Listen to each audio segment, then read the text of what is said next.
Welcome to our podcast. Today we are analysing the Presidential Decree of December 7th, 2018, a fundamental regulation governing industrial diving here in Sicily.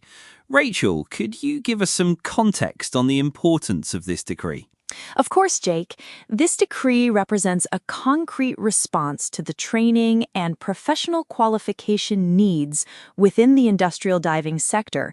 It was issued in accordance with Regional Law Number 7 of April 21st, 2016, and aims to establish high standards for training pathways. So it's not an isolated measure, but part of a broader regulatory framework.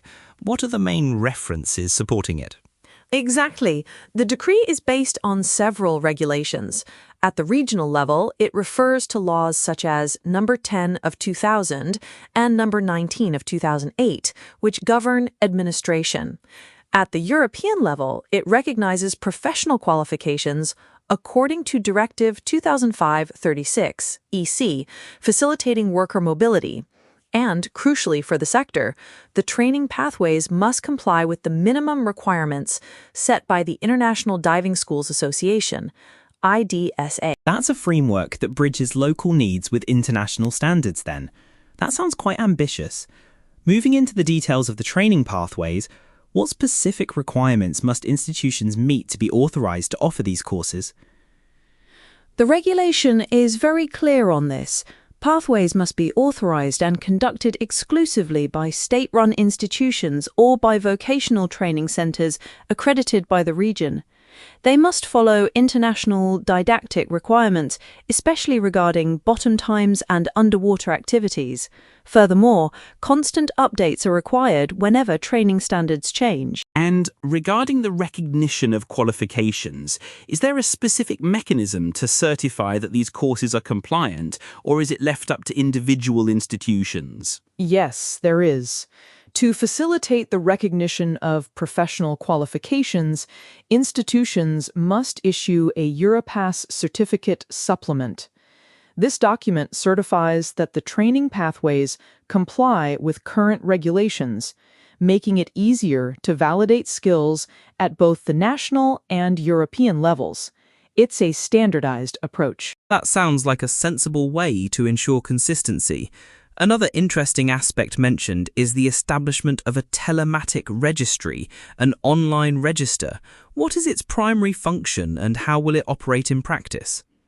The online register will be established within the Regional Department of Labour with the primary goal of facilitating the match between supply and demand in the industrial diving job market. It will be managed by resources and structures identified by the department's Director General and will operate almost exclusively online, with paper documentation reserved only for specific procedures.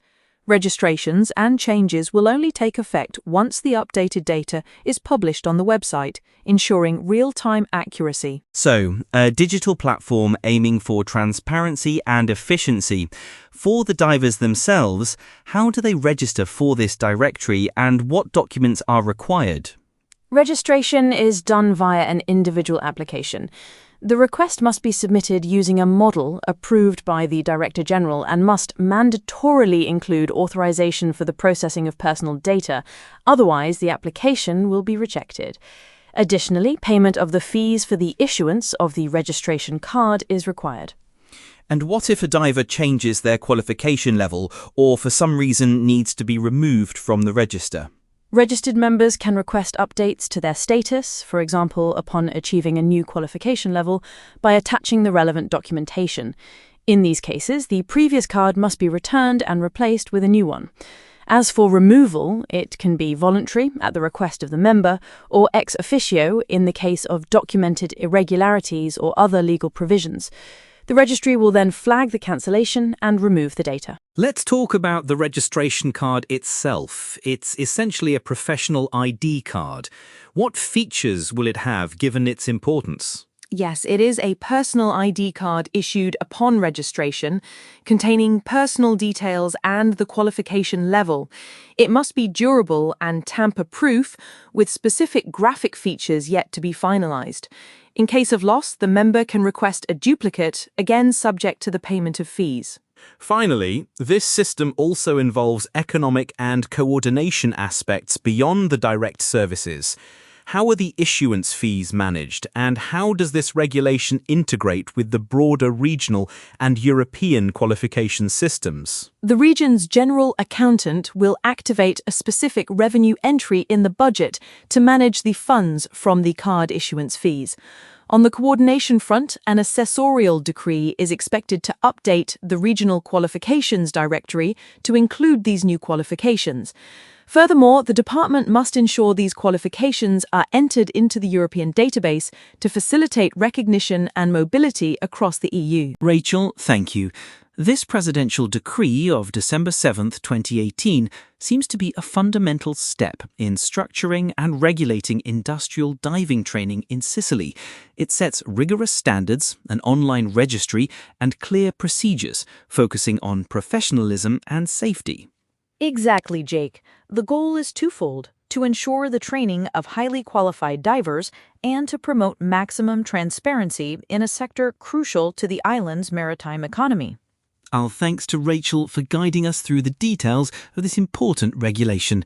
For those who want to learn more, the full text of the Presidential Decree of December 7th, 2018 is available on the official channels of the Sicilian region. If you found this discussion valuable, consider sharing it with someone who might benefit from understanding these regulations.